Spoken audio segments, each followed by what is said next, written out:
Good evening, Facebook, and welcome to Deep Conversations and Transformations. This interview, the intention behind it is that everyone transforms, everyone involved positively transforms. So you, the listener, my guest, and myself. My name is Lynette Gray, and tonight I have the honour of interviewing my brother, Alister Gray.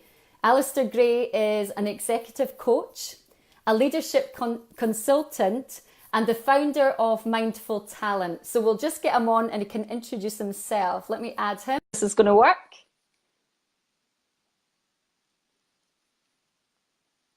Is it coming? Are you working? I'm adding you, Ali, so if you can just hit yes. Are you there?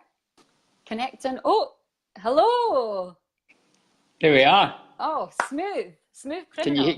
Can you hear me okay? I can hear you. Can you hear me? I can hear you loud and clear. Great. Welcome to my channel, bro. It's nice to be here. Thank you for having me. Great. And all the way from LA. That's right. Well, a little bit south from LA, a place called Carlsbad. Okay. So I've just introduced you, and I forgot to mention that you've been mentoring, coaching me since 1983. I love how you call it mentoring and coaching now versus annoying. Or telling me what to do, maybe. Oh yeah, it moved from telling to coaching and mentoring only about 4 years ago. So. Right, tell us what you do. Tell us exactly what you do. So I'll try and keep this as short as possible.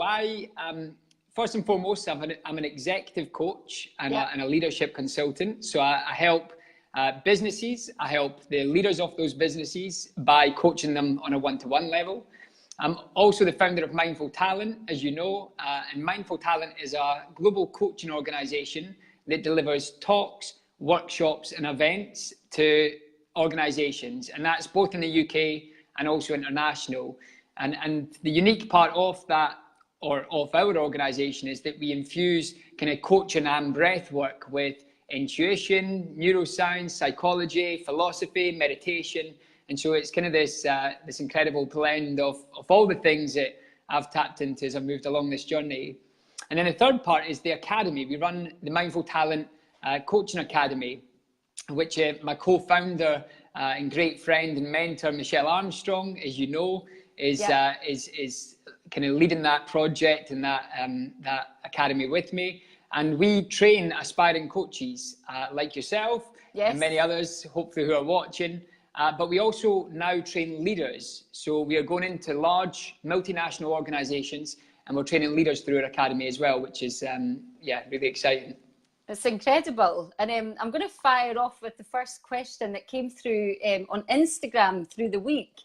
And it's, what was the trigger which made you change your life around and start working on yourself and then start to serve other people? What brought you to this path?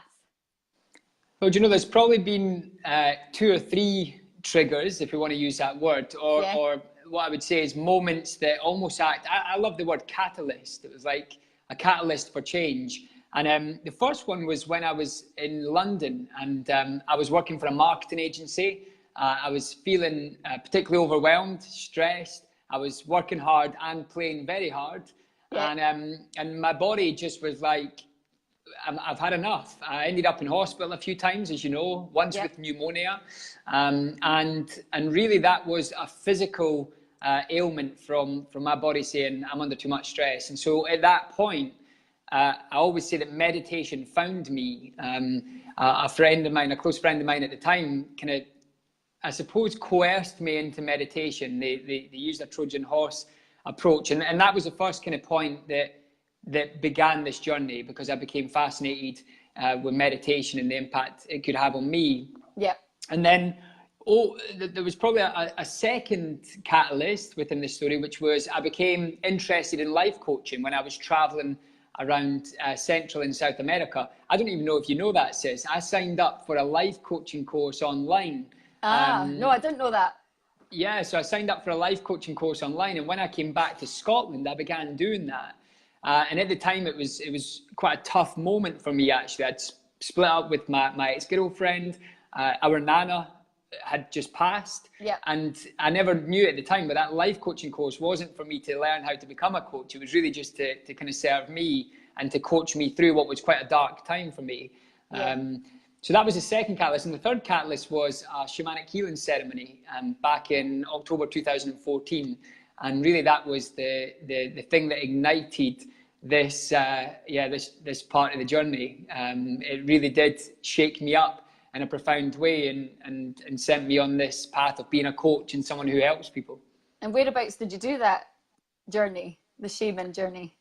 So that journey was that journey was down in London. It was a traveling shaman, and yeah, it was a big impact for me. So at that point, it made me just kind of tune into probably something that was deep within myself already, which was this desire to help people. And intuition had been switched on, and I was feeling really connected to everything around me. So yeah, it was a big moment.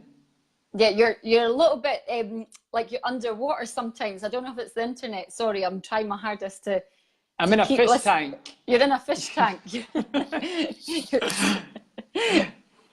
So that was the catalyst. That was the three catalysts. I gave you three. Sorry, you asked for one. Yeah, well, three's good. There's been a lot of questions actually. There's a question that keeps coming up, and I feel like drawn to ask you it just now, and it's about imposter syndrome. People asking, how do you deal with that, and do you still get that? So I'll answer the second question first, which is yes. I'm a fraud.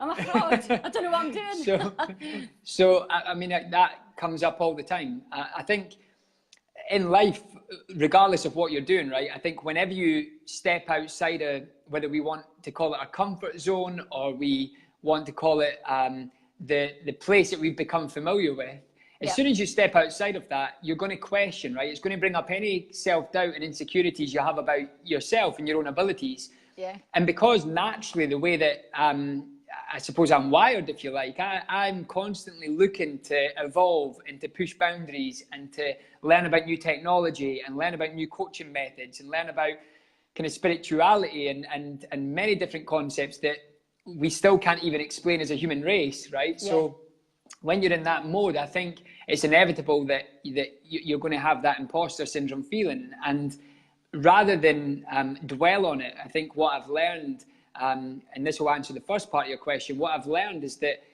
you instead embrace it and recognize that it's not the truth of being an imposter. It's just, I suppose, an indication that you're stepping outside of something that usually feels familiar. You're moving into an area which inevitably is going to help you grow. So I think that's how I've kind of dealt with it. I think I frame it in a way that I recognize that it's a signal to me saying, yeah, this is scary, this is frightening, I'm feeling a little bit overwhelmed, but all it's telling me is that this is something new. Yeah, and when you push through that, it's that aliveness that you get, that boom in your body. You're like, yes, come on. And absolutely. I think somebody asked, how do you silence that inner critic? And I know the inner critic comes in. That's the one telling you that you're the fraud and you're whatever. How do you silence that inner critic?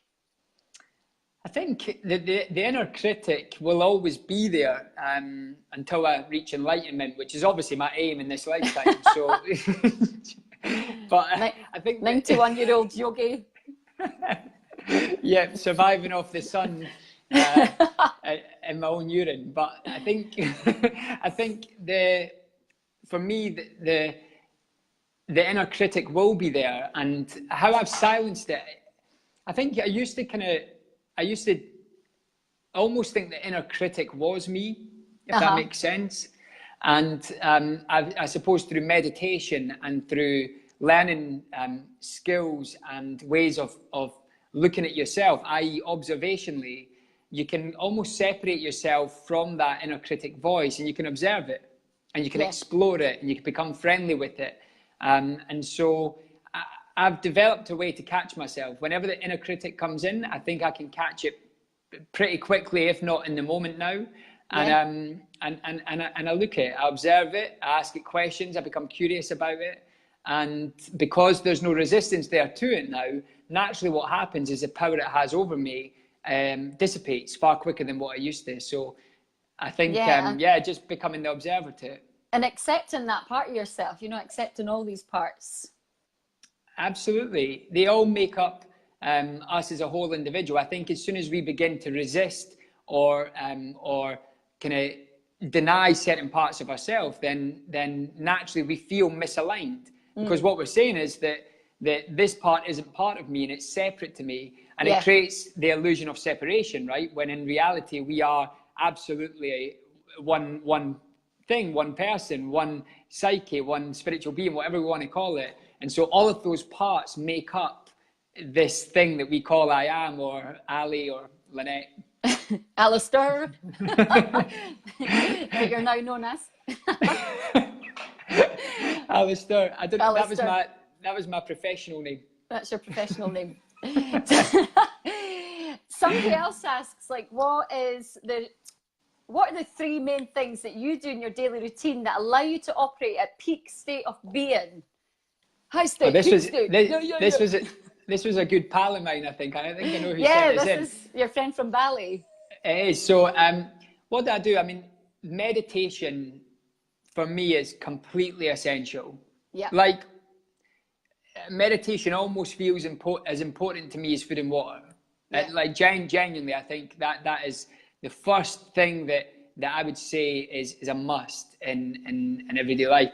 I think the other peak states that I've come to realize is food and water, right? Like, like I've significantly changed my diet over the past few years. I mean, to the point that some of my best pals who grown up with me as a picky eater, right?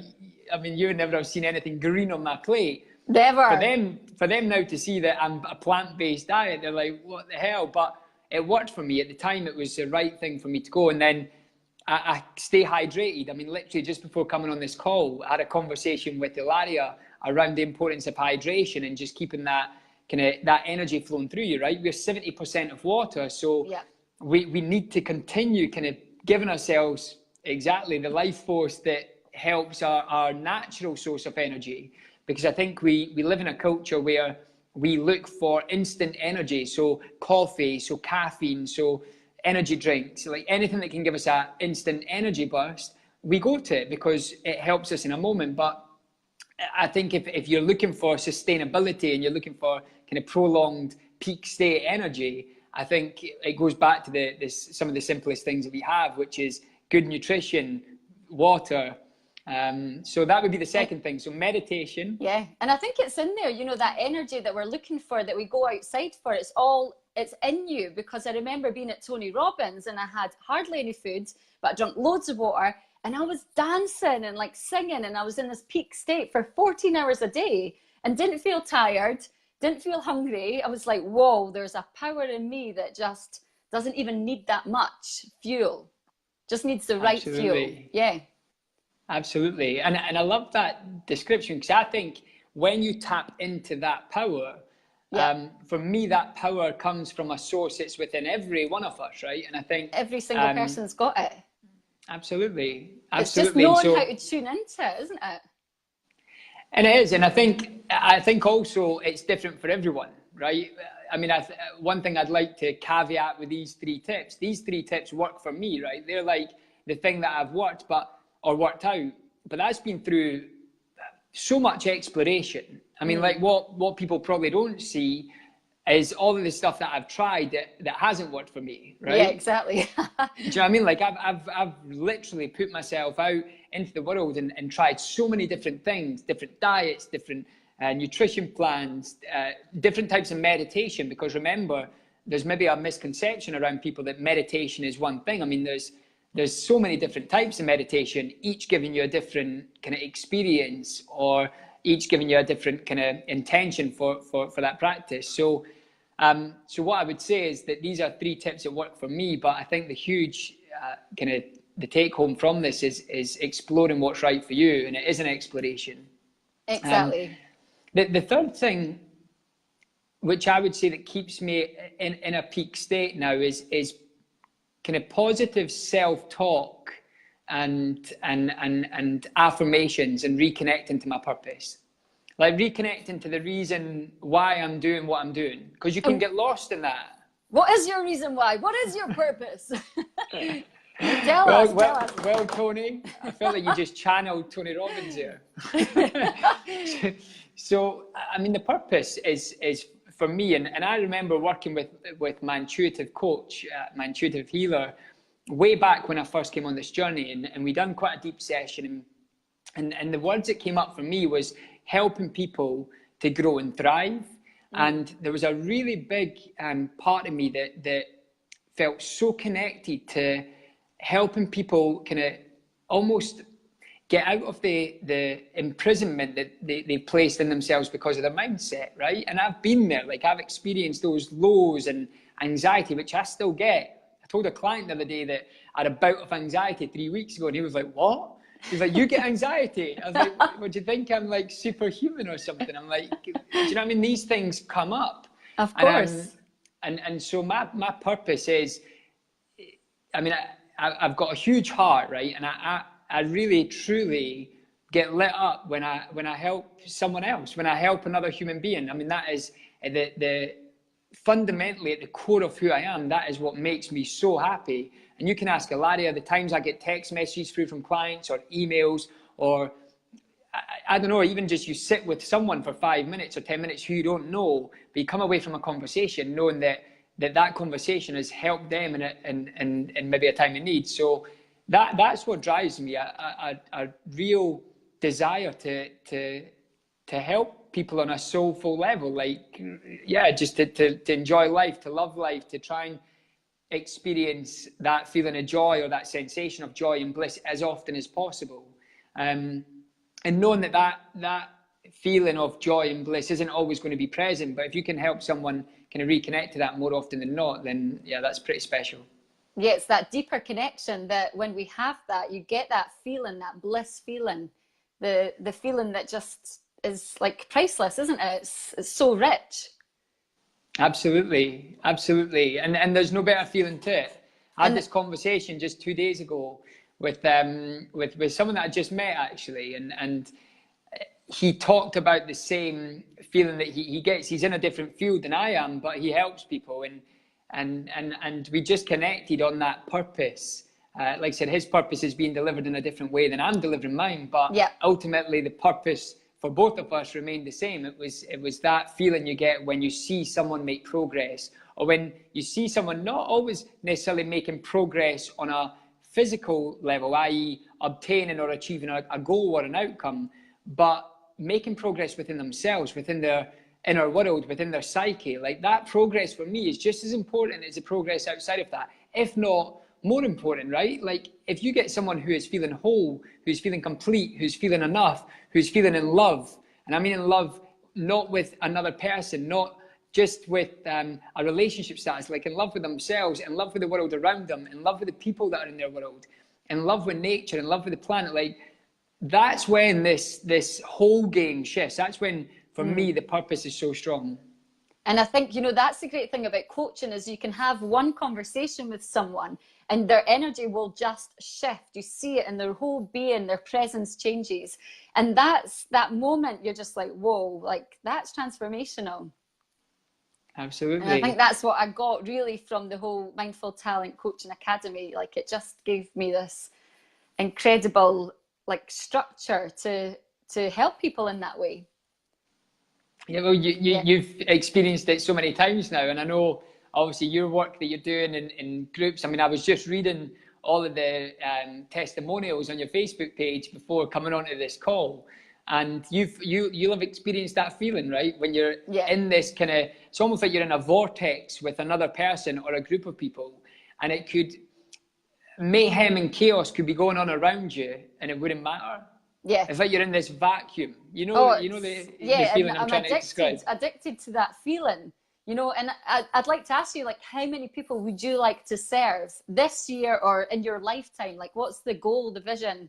How many people have you ever thought, like, a number on the amount of people you want to help? Yeah, I mean, when you talk about a number, the first thing that jumps into my mind is millions, and millions and millions and millions, and then maybe billions. Millions. If anyone's wondering what we're talking about, you've got to check out a Donald Trump YouTube video meme, and he just repeats in billions and billions. But no, I mean, on a serious note, I'm constantly looking at the question, how can I serve more people? Like, it's probably to the point where it sounds Ilaria insane. Yeah.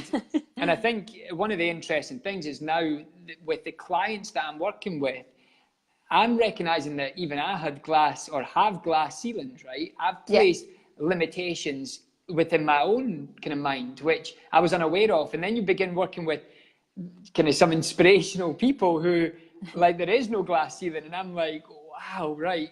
I've got to take this to another level. Like, how many people can I serve? How can I serve that amount of people? Yeah. And so, yeah, I mean, there's many different means and different avenues that you can go down to reach more people. And I'm currently exploring what that looks like at the moment. So up until this point, like, what's your greatest achievement? What are you most proud of yourself?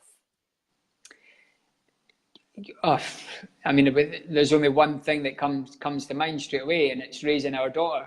Yeah. Like, yeah, I mean, God, I can even tear up thinking about her. We have the most beautiful little soul who is our daughter, and I think I wouldn't. It's hard to say that that's an achievement because it doesn't feel like achievement's the right word for it, but it's just something that has. Yeah, and it's a whole mixture of things, but ultimately, right at the heart of that is just the purest of loves that you could have for anything. And so that's when you ask me that question, Rumi is the first thing that jumps into my mind.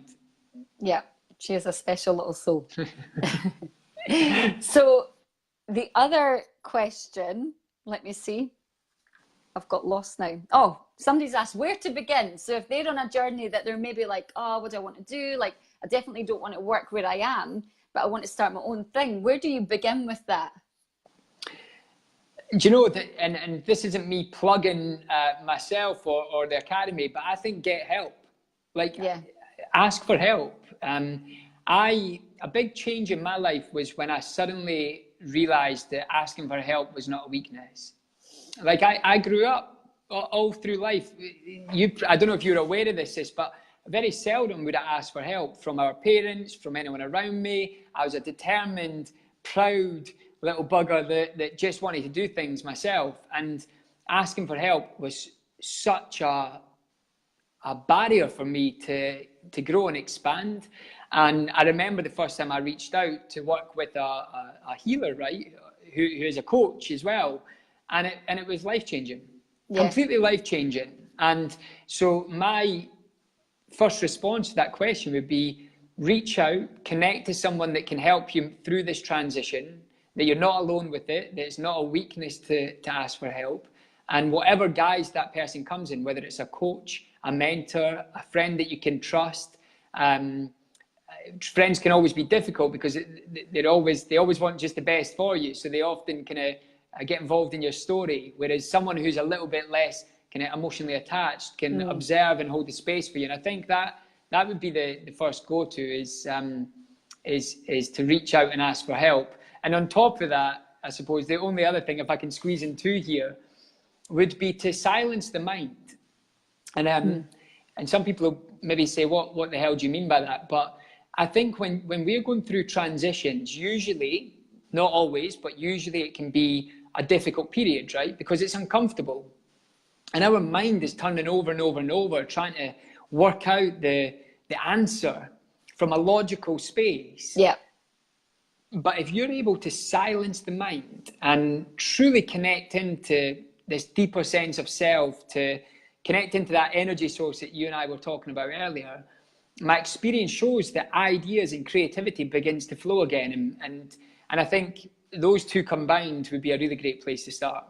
Yeah, and I think you're always telling me to ask for help, and it's something I still struggle with. You know, I find that, I don't know what it is, there's a block there, definitely. It's asking for help.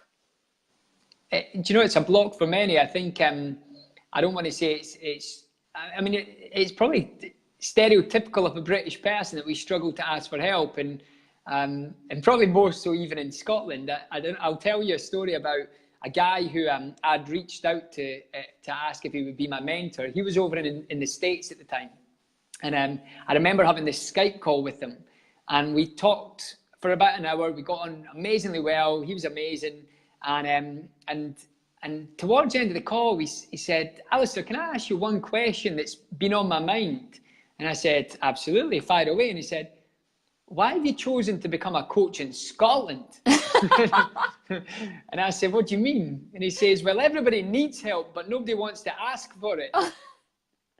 And I laughed, right? And I laughed and I said, do you know, my response was, well, if I can make it work here, I can make it work anywhere.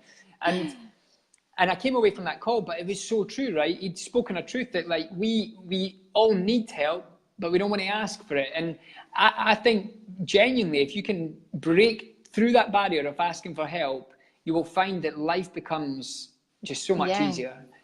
So much easier. So much easier. And just sharing like how you're feeling and your truth, because we bottle that up a lot as Brits. Absolutely. Absolutely. And because nobody shares, you know, sharing wasn't a thing until I started to go on these seminars and courses. And then I was like, wait a minute, everyone's weird like me. Everyone's got this shit going on inside. I thought I was the only one. And I was like, I don't actually belong on this planet. And now I realized that we've all got it. And that for me gave me real clarity and freedom. Freedom is what I got from it. Absolutely. And I think that's why now, like, I love to create sort of spaces where people can come together and share their truth, which can be so difficult, but so rewarding, and so much freedom comes from it. Well, maybe sharing and then asking for help comes after sharing and asking for help, yeah. a big takeaway, and I think it's like anything, right? It's like the more you do something, the more often you do it, the easier it becomes. The easier it becomes. If I was to ask you, since you began sharing, the first time you did it, was it difficult? Oh, well, the first time was I went to Landmark and I couldn't even speak. I was listening to everyone else sharing and all their stories they were sharing. I was like, oh, it was bringing up so much for me. And I was like, this is what I've been going through since I was 12. Like, I'm now 30, but this was like 2 years ago. I'm now 36. And I'm like, it's taken me this long to realize this is how human beings work. What? Like, I didn't even want to be here for so many years. And all it would have taken was me to go to a course when I was 12 and for them to share how life is and how human beings work. And then I would never have struggled all that time. It's crazy. Absolutely. Yeah. And then I think I then started to share. I went to the Landmark Advanced course and I got up on the mic and I shared like with 60 people shaking, like really like, oh my God, this is so difficult. But from that, it's just got easier, and I still shake in my boots when I share my truth, but it gets easier. It gets easier, right? Yeah, and I remember you calling me from that experience. I still vividly remember taking the call when you were there, and I know how much you stepped into the unknown and outside your comfort zone during that experience. But as you've kind of talked about, it was so difficult that first time, and although you still may feel nerves sharing now, it's way easier than it was the first time, and it's no different to asking for help. You ask for help the first time, you put yourself out there, you may get a no, someone may reject you and say they can't, but my experience is that deep within every single one of us as human beings, we have the desire to help the other human being. Even if it's not there or obvious, we have that inside of us. Like we're born to connect, as Michelle Armstrong will always say. We are wired to connect, right? And it's just something that if you say it the first time and it's difficult, imagine you say it 100 times, 200 times. Eventually, it just becomes second nature, or it becomes normal. It becomes easier. So now I think when I do my classes, I'm like, so does anyone want to share? And for me, it's quite normal, and everyone's like, oh God. And I think, you know, what was it you touched on there? And I had something came to me. It's maybe gone. I'll come back. Do you know, I think something that just jumped into my mind, and I don't know if it was the same thing, but you've got asking for help, right? So you've got sharing, you've got asking for help. Is obviously the theme we've been talking about, but also asking for what you want is the other thing. Yeah. Like, these are two things that I've found that have changed the way that life shows up for me based on how I show up to life, right? Like, as soon as you ask for help, doors open. As soon as you ask for what you want, that's another game changer, right? That's like, and I can even sense that if people are watching this in the call, if that makes you feel uncomfortable asking for what you want, like, move into that, lean into that edge, begin asking people for what you want. So ask for help and ask for what you want and see what comes back. Yeah, because if we don't, we just get stuck, don't we? And then, like, what's the point of life if we're just staying stuck? Absolutely. We must grow. We're like nature. Yeah. So your courses, like, when's the next intake of Mindful Talent coaches? Or are you on a program just now? So we're on a program at the moment. This, I mean, you know, you've been through the program, and I think it's funny because we use the word life-changing and transformational, and I know that there's a lot of kind of stigma and also a lot of people that maybe think that term or those terms are thrown around a lot. And so I've kind of stopped saying it, and I've just began handing over the testimonials now from what people have written about it, which those two words show up almost always. Yeah. But we're in the middle of a program at the moment. We're currently training 25 people through the academy. The next program or the next courses begin in April next year, and official enrollment will open up in January, I think. I need to confirm the dates, but January will be official enrollment. However, we are kind of offering to our closed network of people, and we can put it out through the channel as well, but an early bird opportunity to enroll for the courses as well. So yeah, we're hugely excited about the academy. I mean, it's really going into amazing places. Yeah, because how long have you had Mindful Talent now? So Mindful Talent's just turned 3 years old, and the academy is officially a year. But we were kind of collaborating, Michelle and I, with our two businesses prior to officially launching the academy as well. So the academy is a year and Mindful Talent's 3 years. Amazing. And what else are you up to? I know that you're in LA just now. What other amazing things are you up to?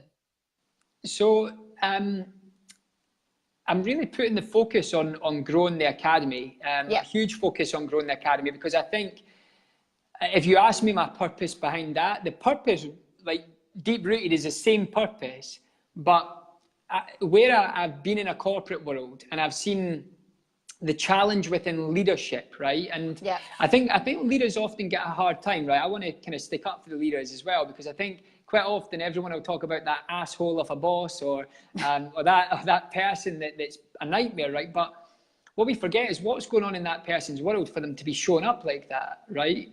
And I think it's easy to forget that. It's easy to think that people are just born assholes. They're not, right? They're not, right? We're absolutely not. And I think for me, I see that this course, and even from the feedback we've had from the current participants, there is a huge opportunity there for us to change the whole landscape of leadership. And I mean, change it so that the leaders feel more authentic and better within themselves, which ultimately will then impact their teams, their organizations, the way the business grows, the culture of the business, the values of the business, the beliefs behind the business, and then also in their home life, right? You've got a leader who's happy, who's not stressed or anxious or overwhelmed or potentially depressed, going home to their home life. Imagine the knock on that has to their kids, their families, their partners. Massive. And then down the other side, imagine the knock on effect to their team members, their employees, where everyone's leading with kind of compassion and empathy and emotional intelligence. And I mean, that ripple effect for me is mind blowing, right? So yeah, it's huge. It is so huge. And the feedback we've got from the leaders in the current course, they are like, I mean, one leader said to me, wow, I've been studying the theory of leadership for 20 years. Yeah. And what you guys have got has just pulled everything together and made sense, because it's an experiential course. Yeah. We're not teaching you, we're not teaching you the theory of leadership. We're saying, let's practice this. Let's take some of these concepts that we've pulled in from some of the world's greatest coaches and leaders, and let's just see what happens when we begin to apply them. Yeah. And it's incredible, like truly incredible. Yeah, that's key, because, you know, you can read all the books, and I think my journey's been about 8 years. The first 4 years it was reading all the books. So you get an understanding of all these teachings, but until you start experimenting with them, like you say, you don't fully get it, or I didn't fully get it until I started to practice these things and really bring them in. So I totally get what you're saying about the leadership program. That's amazing. Yeah, so that's where I'm placing a huge amount of my focus on the academy. Also on growing my personal coaching business, and of course delivering more events and workshops for mindful talent. As a side, I have a huge interest in how we can use technology in a really powerful and positive way to develop humanity. Yeah. And I think technology gets a lot of bad press, and I think there is definitely learnings. I mean, technology is in its infancy, right? In the grand scheme of things. So naturally, it's going to go through an evolution. I think what's important is that we learn from our mistakes that are being made within current technology and social platforms, and we develop new platforms and new technology which can influence and cultivate future generations, right? And so technology and the power in using it in a positive way is a big interest to me. And then coupled with that, education and how we can reform education and how we can change education to make it more effective in the way that we raise young people. You mentioned earlier, if you were 12 years old and you could have went to an experience like Landmark and learned about what life is, then it would have changed everything. So I completely agree with that. Imagine that we can have an education system that teaches our children to be critical thinkers. It teaches our children how to express emotions. It teaches our children how to lead with compassion and empathy and emotional intelligence. I read an incredible statistic the other day about the rates of suicide, and particularly men under the age of 50. It's crazy. Like, we need to change something at grassroots levels within education to begin creating an environment for our kids to flourish. And because we've got a child now, right, who's 2, it's something that I'm so passionate about. So that's 2 other areas outside of what I'm working on that I'm really keen to try and move forward and play a part in advancing those sectors. Yeah, and the school thing, it's huge. Like, can you imagine if we taught the foundations that we are really truly one, and you got the kids to see each other in that space, and holding each other and looking each other in the eye and seeing that they are the same, rather than separation, which is happening, which I can see like in Eliza's school playgrounds, and it's just the way we're maybe conditioned. I don't know at the moment, but yeah, if we could go in and change that, I think the children would be so much happier. Well, I think there's also the need to recognise it's not just the children, right? There's an education piece and a learning piece around the parents and around the teachers and around everyone that's involved in society. Because I think one of my friends, a dear friend of mine, done a great TED talk over in Shanghai, and it was all around the I suppose the approach to parenting, right? We're not educated to become parents. Like, you have a baby and then you're like, right, on you go. Do you know what I mean? Now, there's some great books out there, but like you said, it's different reading the theory and putting something into practice. So there is a need, I believe, to educate parents on how to be parents, like how to be conscious parents. And I think one of the things that, certainly from being a coach, and Larry has trained as a coach, as you know, it has improved our parenting. Like, I mean, we were both trained before Rumi came along, and without a doubt, it's given us such a great foundation to be conscious parents, to approach parenting. But I think there's a need there. I think there's also a need to recognise that teachers are overwhelmed, that they're stressed, that they're anxious. And of course, that's going to impact their ability to hold a space for 10, 20, 30 young people around them. So, that's a big challenge that society has. And I think the more vocal we are about it, and the more thought leaders and innovators and philanthropists that can come on board and support that, I think that's a key area that, as a human race, we have a duty to tackle that. Yeah, I think that is definitely, like, there's a lot of people watching just now that definitely agree with that. There's a lot of love hearts going up. So, you know, it's up to us, the leaders, to start that revolution, you know? Absolutely. And that's why I'm excited about the work that I'm doing in leadership, because I am, like I said, leaders get a bad name, right? I'm working with these individuals intimately, and they're all amazing people. They're all amazing people. We get these amazing leaders who can influence and who can help, and we grow the leader within ourselves. Then we're on to something quite amazing. And, you know, for anyone out there, do you have a book or that you would recommend that everyone reads? Is there something, or a course? I know you've got your course, like what tools, tips, anything that people can get their hands on that we can maybe add links to, So we'll add the link to Mindful Talent. But is there anything else that you think would help people out there listening in? Oh God, there's so many good books. I mean, I wouldn't even know where to start. Actually, I'm reading a book at the moment which I want to share, because I mentioned earlier I had a bout of anxiety a few weeks ago, right? And I've suffered from anxiety, as you know, throughout my life, and sometimes it's been acute and sometimes it's been heavy. We got cut off there. A few weeks ago, I had a bout of anxiety that came up, and it just so happened that a family friend had shared a book with me because they'd been given 2 copies of this book.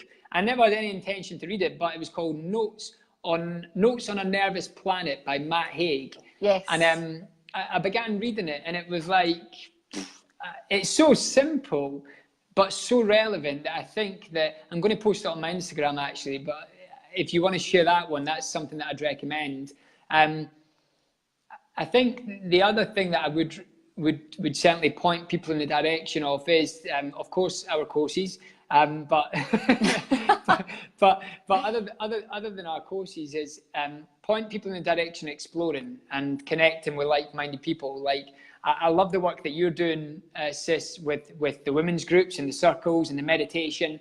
I think that can sometimes be scary for people to show up to, but if I can encourage people to find a tribe that will support them through a transition, it's really important.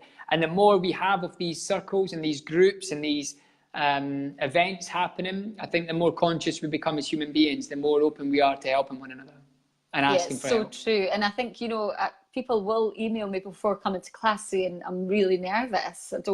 I feel scared to come, but we're creating really safe spaces and our intention is pure love. So hopefully more people will be drawn to this work that we're doing. 100%. Yeah. And, I thought you were going to say notes to my younger self. See if you could go back in time. What advice would you give your younger self? It's always a question that I kind of struggle to answer, because part of me thinks that I've went on this journey for a reason. Yeah. So do you know what I mean? So it's almost like, well, this has all just been absolutely how it was meant to be. Yeah. I'd go back and say, just keep on going. Just keep going. But I think if I was to go back to a younger self, I would say let go as much as you can of the worry about what other people think. Let go of the worry about if you're going to be liked, if you're not going to be liked. And that's a difficult one, because I think at that age and the way that we're developing is children and young people, naturally we're trying to find our tribes, right? So we try and fit ourselves in. And so it's an incredibly difficult one to say that would be the best advice. But I think definitely having people to talk to is really important. I was so lucky, and I am so lucky, that I've had a group of friends who I grew up with who were just incredible. Do you know what I mean? Incredibly supportive, and we were tight as a unit. And I think whether it's through friends, whether it's through parents, guardians, family members, aunties, uncle, finding someone that you can open up to and talk to is really important. Yeah, and I think this has came up a few times. It's finding that one person. I remember for me, it was my social education teacher at school was one of the people that I was able just to open up to and think, she was somebody that wasn't really part of family or friends. So by telling her, I didn't feel like I was hurting her or like making her feel sad. I was just a safe space. And I think it's finding that safe space to really just get out what's going on. For say we're giving advice for somebody at school, it's maybe finding that safe teacher. Totally. Finding that safe person is key. And you've just made me think about something else, because if I was to tell my that I got kicked out of class quite a lot, right? For shouting out, and I've just wrote a blog on this, which I'll post up tomorrow. But if I was telling my younger self, I would tell my younger self to be the rebel, to keep on shouting out. This probably won't go down well if the kids are watching. But listen, if it hadn't been for me being so strong-minded and willed, that might have got lost, right? And now it's my greatest gift. It's my greatest strength that I ask questions, that I challenge people. And so not to sound totally rebellious against the education system and teachers, because I think teachers are amazing. I want to make that clear. Like, I really have a love for teachers. I went into school environments and seen some of the challenges that teachers face. So I want to make that clear. But when I was younger, there was definitely teachers that never saw me for who I was. They never quite got me. They never. And then I had a teacher in primary 5 called Mrs. Leslie, who you may remember, Lynette. Yeah. She was just amazing.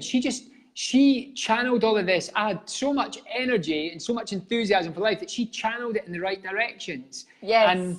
And I just want to say, like, yeah, if your kids are getting in trouble at school, it doesn't mean they're a bad person, because I was that person. And I think, like I said, it's definitely been some of my superpowers that I tap into now.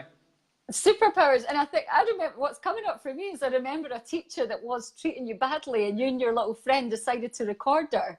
Now, you're quite young at that age. And you caught her on tape, like giving you like the worst rollicking, which was incredible. Like, what age were you back then? Yeah, that was, I want to say that was probably one of the worst and most finest moments, but I don't know, I think I was about 6 or 7. So you came out this human being who was so strong-minded and got your own way, and always not argued, but you always stood up and spoke out, and like just amazing. And I think I was the total opposite. I just kept everything in. I was too scared to say anything. So you were the leader. That's because you couldn't get a word in sideways because of me. But I think that, like you say, it has been your superpower. It's got you to where you are now. Like, I used to look up to you and think, God, how can he do that? How can he do the things he's doing? Because I can't imagine ever stepping out of my comfort zone like that. But I didn't realise that you'd maybe had the fear as well. I just in my head thought, God, he's so strong and confident and so intelligent. What happened to me? And so underneath, I was like the duck on the water. Underneath, my little legs were going. So it's funny, but I remember you at school and being that the little boy that maybe was always asking questions. And yeah, I do remember you thriving with that teacher, Mrs. Leslie. I know, I would love to meet up with Mrs. Leslie. It would be amazing. I don't know where she is, but you know, someone might know her who's watching this. So a shout out to Mrs. Leslie, wherever you are. But it's funny because, well, my social education teacher, I last seen her when I was 16, so 1996. I've just like met back up with her because I started to work with her daughter randomly, not so randomly, at Lululemon. Wow. And she's just been to one of my meditation classes, which is like, yes, incredible. That's amazing, so isn't it? Yeah, it comes round in circles. So you never know, Miss Leslie might be on your course anytime soon. Hopefully, well, we'd welcome her with open arms, that's for sure. So is there anything else you want to share before we bring this wee interview to a close? Is there anything that you want to advise or share, or just anything that's coming up?